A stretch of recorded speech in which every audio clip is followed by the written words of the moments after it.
I'm grateful for what they sent me, but when I asked if they had anything besides a bunch of selfies, I didn't get a response.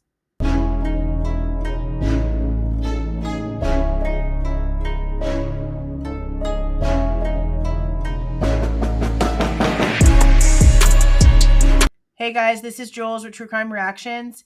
Disclaimer. Everything stated in this video is my opinion and my opinion only. And just like everything else in these cases we discuss here on this channel, everything is alleged. Cellebrite. That is the company that the Barnharts work for. And that last name should sound familiar to you because they've been making the rounds as, so say, experts in the Idaho student murder case. Now, when it comes to their actual case files, we have not seen any of that unsealed by the court.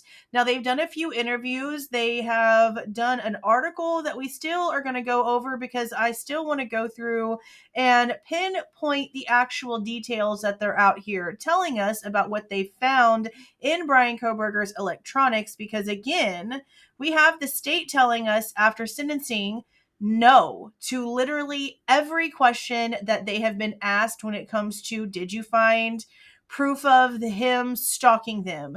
Did you find proof of him looking these certain things up about them on the internet? Did you find proof that he was actually in the area of 1122? Did you find real proof that he was ever at the Mad Greek? There's no concrete proof of anything when it comes to what the Barnharts have come out and claimed, and that's based off what we're hearing again from the state themselves.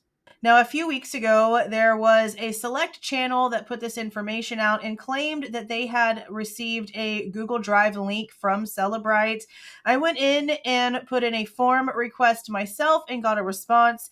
And again, when I asked them if they had any other photos besides these selfies that they're throwing out there, I never got a response. I don't need to see a million Bryan Kohberger faces. What I was looking for was stuff about his car, stuff that maybe would give us clues to other things, but I don't need to see all these different Kohberger selfies. It's really unnecessary that that's what they're throwing out here. Like it's the only thing that was on his phone. It couldn't have been the only thing that was on his phone because when it came to the Dateline information leak, there were photos of his car that they had in their Dateline episode. Yet again, when I asked them at Cellebrite if they had anything else besides these selfies that they could release, I didn't get a response. So I don't know if they do and they just can't release them. I don't know why they would have obtained permission to only release some selfies. That's a bit strange. Or if they're just choosing to not answer me at all. Either way, let's go ahead and take a look at what they did send me. This is how it came. Pictures before the event, pictures after the event. This right here is supposed to be the log of URLs that he was looking up serial information on. Now, when the Barnharts came out and originally mentioned this, they said something very specific. And so when I went to look it up, the way that it was mentioned by the husband, nothing pulled up. But if you look at these addresses, you can see this is actually from an educational website. Literally all of them. asp.radford.edu. And as you can see, that's a university. So he was looking up educational information, educational sources, most likely for an assignment. This is supposed to be the Google back-end information for where they are trying to claim Mad Greek showed up in Bryan Kohberger's searches. Now, they came out and explained it in a way that I'm going to explain it, but they add additional things onto it to make it nefarious when it's very obvious that it's not. Do you see how it has the Moscow Museum at the top, and then it talks about the Mad Greek on Google Maps? It goes into the fact that it's an eatery, food and drink, restaurant or cafe. Then it has food and drink, restaurant, establishment. This was a just Google Maps search of things.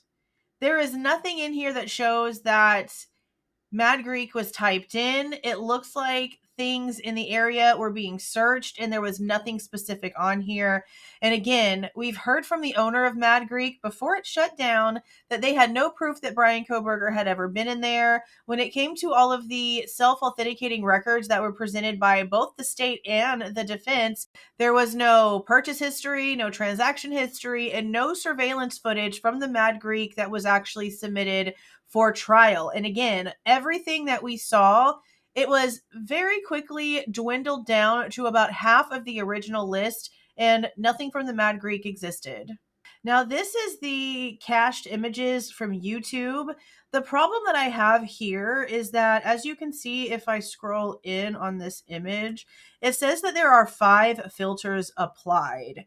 So I don't know if they have a keyword being applied here. I don't know what the filters are for just these images to be the ones populating on this little filtered search, but just the simple fact that they have 5 filters activated for this, I already don't feel good about the results, because that means that it's not all of the results. They're being very selective and cherry picking what they're deciding to show us. And as you can see, these are all about crimes.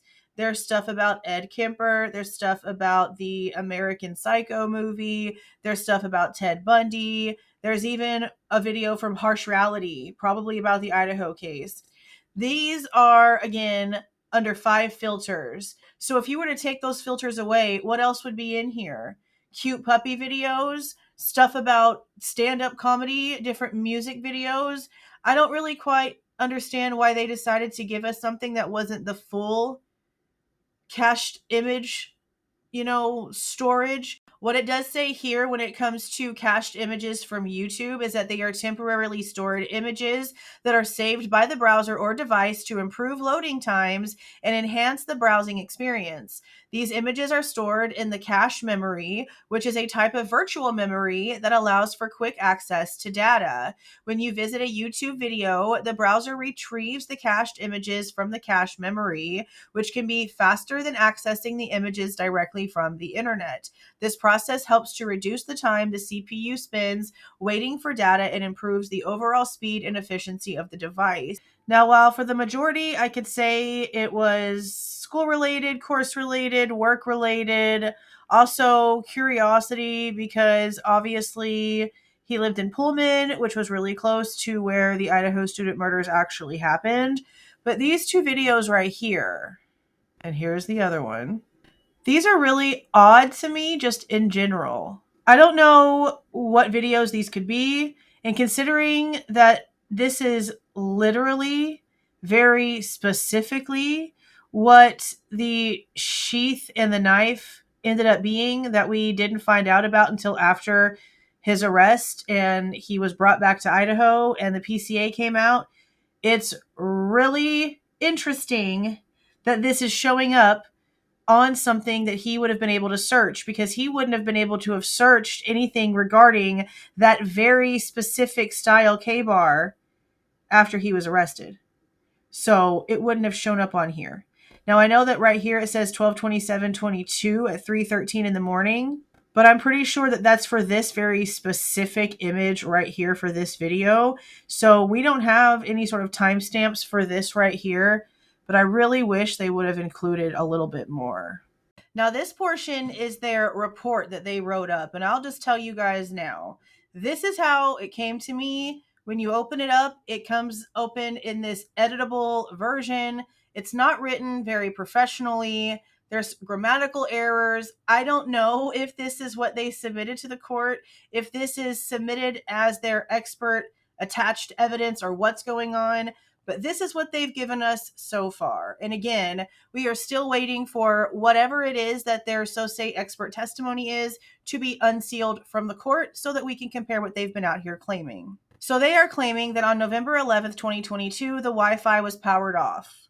I turn off my Wi-Fi every time I leave my house so that it doesn't unnecessarily try to reach out to places that I don't want it connecting to.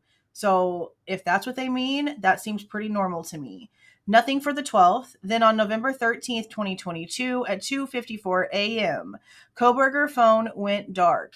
manually powered off. Wi-Fi was off and cellular data was disabled. The phone was fully charged. Now, for those of you that have been around from the beginning, we know that the Garrett Discovery guy was coming out here and claiming the exact same thing with a bunch of really not validated or verified information, and we have yet to see the forensic analytical data that proves this. And again, just like the Garrett Discovery guy, they're out here giving us a very not professionally written report claiming the exact same thing without anything of proof. And it's the proof that we want to see. 2 hours later at 4:48 a.m., the phone was powered back on. Starting at 6:13 a.m., called mother, she didn't answer. Called father at 6:14 a.m. Once she answered, spoke for a total of 36 minutes. See, I don't know if that was a mistake and that was supposed to be once he answered, or if there should be a called mother back after 6:14. I don't know. It sounds like something's missing there. At 8:03 a.m., called mother again and spoke for 54 minutes. At 9 a.m., he spent 9 minutes on the phone with mother. 5:04 p.m. for 2 minutes, and then 5:53 p.m. for 96 minutes. So it sounds like around 4:05, somebody made a call. It doesn't say who called who, and somebody was too busy to stay on the phone. So they had to connect later on, and that's where they had an hour and a half phone call later. Kohberger spoke a total of more than 3 hours with mother on the phone on November 13th. But according to everything that they've also come out and claimed, that's normal, because he's apparently close to his parents. Now, this next portion, I don't agree with how they're putting anything in here. This next little paragraph is extremely loaded. It starts with, after returning from King Road after 9 a.m. Y'all's jobs were not location information, literally at all.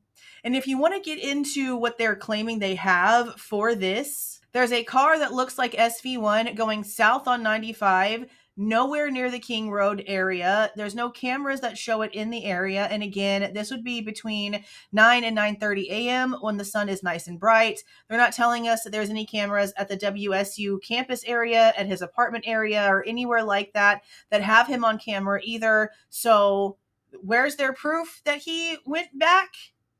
Went back to the area? They haven't produced it. But regardless, location was not these guys' expertise. So they shouldn't even be making any sort of comment on that portion of this whatsoever. Then it says, selfie photo taken at 10:33 a.m. with thumbs up in his bathroom mirror with a Band-Aid on his finger, along with hands and knuckles appearing reddish and white at the tips from apparent scrubbing. Now, I mentioned this in a live where we sort of talked about this a couple of weeks ago. I showed you guys this original that we got from the state releasing information. Then this is the exact same selfie, but it was released in the Dateline episode, and they are ridiculously dramatically different. No one ever mentioned a damn thing about seeing a Band-Aid on this guy's hand, on his fingers, or anything else until this couple, the Barnharts from Cellebrite, went on the news stations and started doing interviews, and they mentioned the Band-Aid on TV. And no one saw the Band-Aid before the Barnharts came out and said it. But when it comes to his hands and knuckles appearing reddish and white at the tips from apparent scrubbing, we know that he has a very germophobic OCD when it comes to his hands, and that he is constantly washing his hands to the point to where his hands are like bright, flamey red. On Christmas night, December 25th, extensive research of serial killers. Now, again, everyone made a big deal out of him looking up certain serial killer stuff around the time of the crime. And then we see that he was assigned certain things, and that one of his professors actually wrote a report or some sort of paper on a certain serial killer. So he was going in and looking at his professor's report. He was going in and getting information based on an assignment. Just like there's all these books in his apartment, and everyone was like, oh my God, look at these book titles. Oh my God, look at what he's reading. And then we see his syllabus where it says that all of these books are available on Amazon for about $100, and you're going to need to buy them all for this class. Now, I am also aware that this is after the 12/19/22 date that we've been told that Kohberger might have actually been terminated from WSU. I do know that we've gone through the available paperwork extensively. I do know that there was some sort of plan because there had been issues that they were working on, but we've also been told in court that when the investigation into the things at the school was concluded, Bryan Kohberger was found to have done nothing wrong. So I also pay attention to the fact that 12/19/22 would have also been the exact same day that Moscow Police Department was given Bryan Kohberger's name by the FBI. The way that I see it, the school was probably notified by the feds at some point, and because Bryan Kohberger already had behavioral issues that they had addressed and then sort of like let go of, they ended up making a rash decision and got rid of him before he ended up being arrested. And there's a little bit of weight to that because in one of the interview reports from Professor Snyder, the one he was having issues with, he said himself that they should have never terminated Bryan Kohberger because firing like this or letting him go of his position with no actual reason and no explanation is just going to end up leading to a civil suit. That is in a police report. So I take all of those things into consideration when I look at things. It goes on to say that all of the Christmas Day searches were on his Android, not his PC. He did these searches and downloads during the late hours of Christmas into the morning of the 26th. Note, we only have the downloads and not the search history because that was cleared or done in Chrome incognito mode. What do you mean or? Isn't y'all's job to go in and do the forensic analysis that will answer the or of that statement? Shouldn't you know? 12:25 through 12:26, super late evening and early morning hours. So these are the names that he was searching. Betty Lou Beats, Randy Kraft, William Lee, Cody Neal, Danny Rolling, Joel Rifkin, Ted Bundy, Altameo Sanchez. There's some of these I haven't heard of before. Glenn Rogers, Carrie Stainer, John Wayne Gacy, Harvey Glattman, Paul Bernardo, Rodney Alcala, Robert Hansen, Gary Ridgway, David Parker Ray, Clophius Prince, Danny Rolling, who's actually also called the Gainesville Ripper. Some people will know him for that nickname more than his real name. Then it says the same file a second time. It does say that Danny's name was earlier on the list as well. Then it says 1 hour later, Ed Kemper, Dennis Rader, and more, all serial killers. And you see how this is like and more with an exclamation point, all serial killers. This is a very unprofessionally written document. I mean, let's be so serious. Danny Rolling was searched for and downloaded several times on his phone. The first was 11/19/22, and then again on the 25th and 26th hours as shown above. Note, during the dark periods around the murder, we only have bookmarks and downloads as he used private incognito mode browsing and or cleared his Chrome history. And again, your job is to not have any and ors. So the fact we still have some and ors is slightly making me mad. And this statement's honestly a little bit confusing. What do you mean that you have downloads and bookmarks during the dark periods of the crime? If his cell data was apparently disabled, if his Wi-Fi was apparently disabled, were these things that you are claiming that he accessed while his phone was off network because he had saved them to his phone? If so, this is very poorly worded. So it just leaves me to question what they're claiming they saw during these so-say dark periods when he wasn't connected to any data. I wish that the expert documents would just hurry up and come out because I know they have to be more detailed than this. Searches on 12/29 were on his PC. Psychopaths paranoid, wiretapping, and serial. Now, the psychopaths paranoid thing doesn't make sense because we've heard from the state themselves that in the testing that was done, Bryan Kohberger was not found to be a psychopath. That came out of their mouth after the sentencing was all said and done. But the wiretapping one is interesting. I don't think I've ever personally looked that one up myself, so I don't know.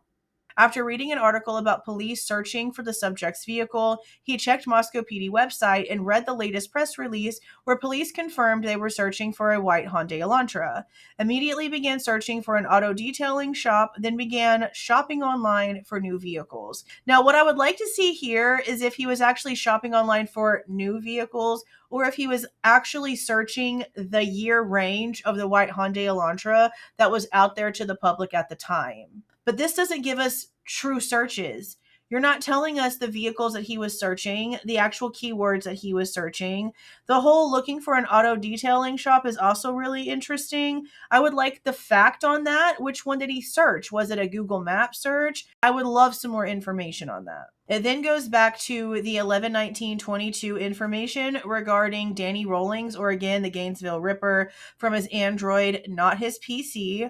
But then it also goes back to 11/14/22 fingerprint recognition PDF.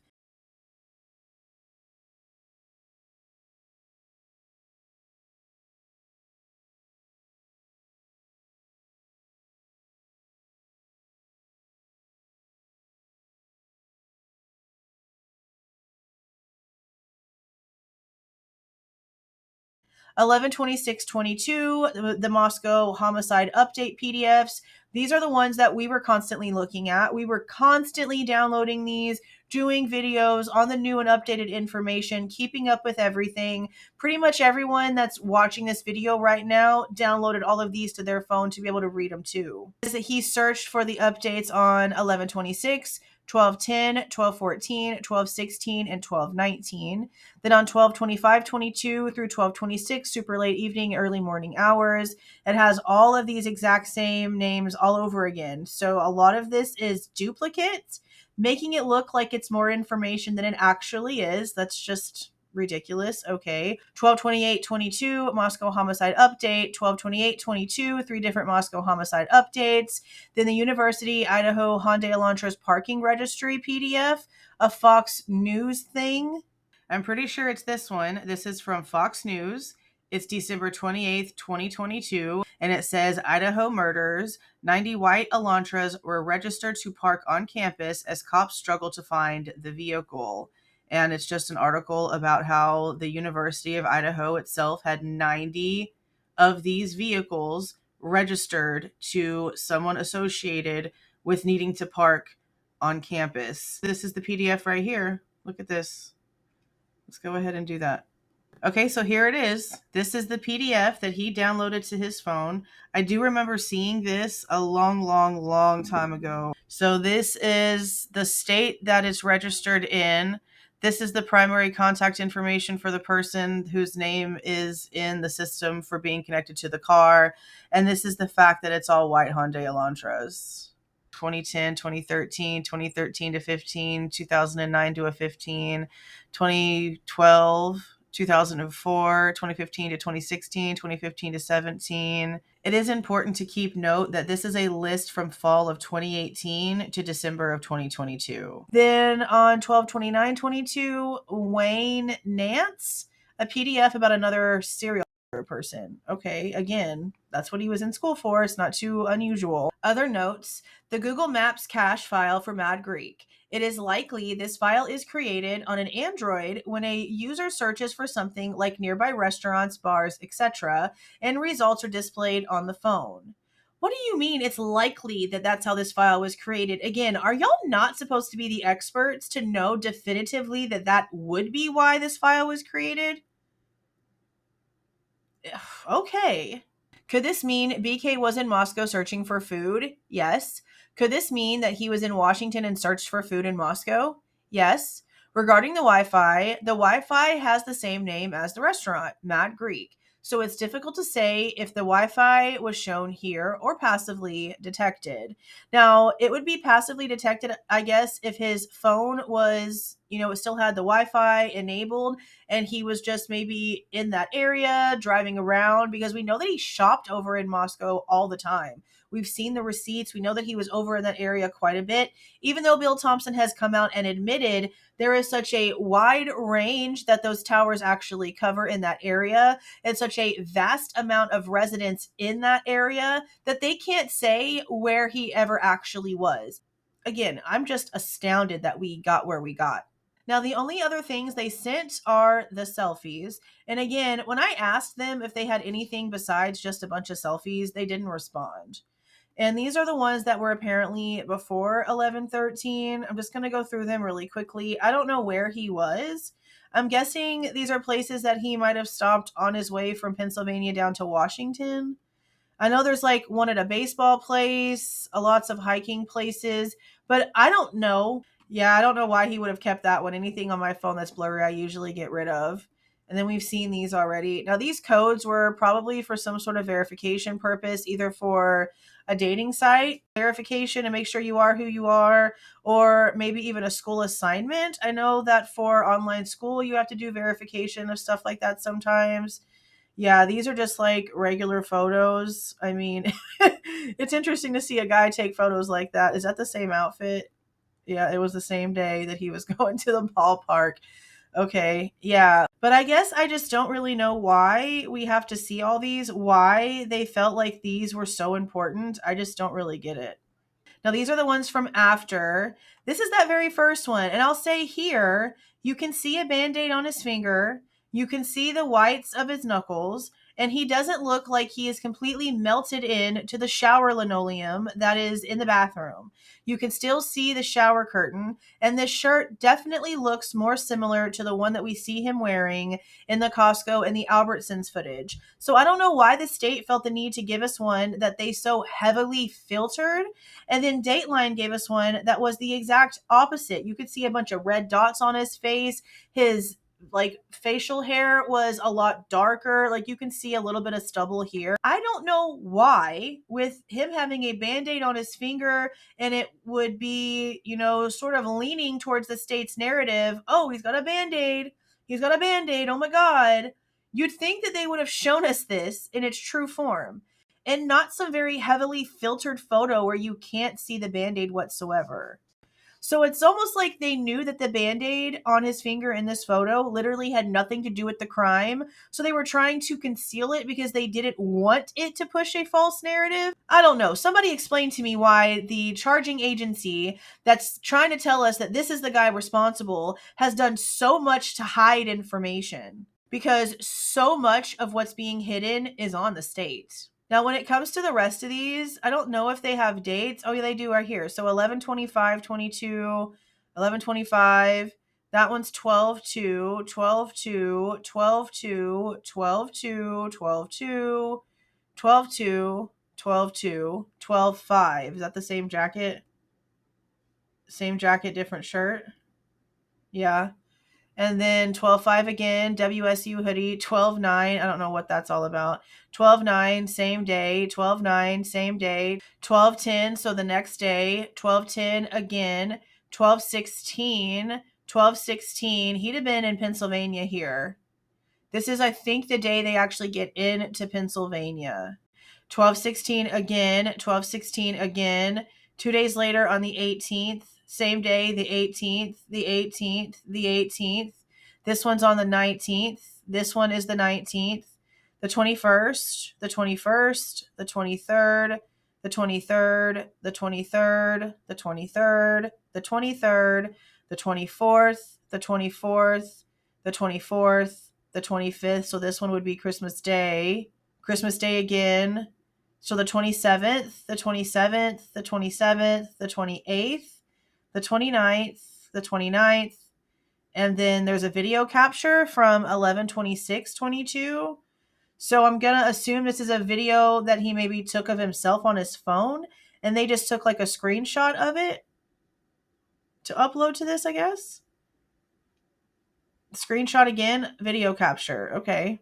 Again, I asked for anything that wasn't a selfie photo, and I never got a response. So either they don't have permission to give literally anything else out, they don't have literally anything else, or they were literally advised they could only give out selfies, which is weird. But let me know what you guys are thinking about this so far down in the comments. If you like the way that I present this information and give my opinion, please don't forget to leave a like on the way out. Subscribe to the channel if you have not subscribed already. And please don't forget to make sure that the notification bell is set to all so you don't miss any of my rants, reviews, reactions, updates, or deep dives. See y'all.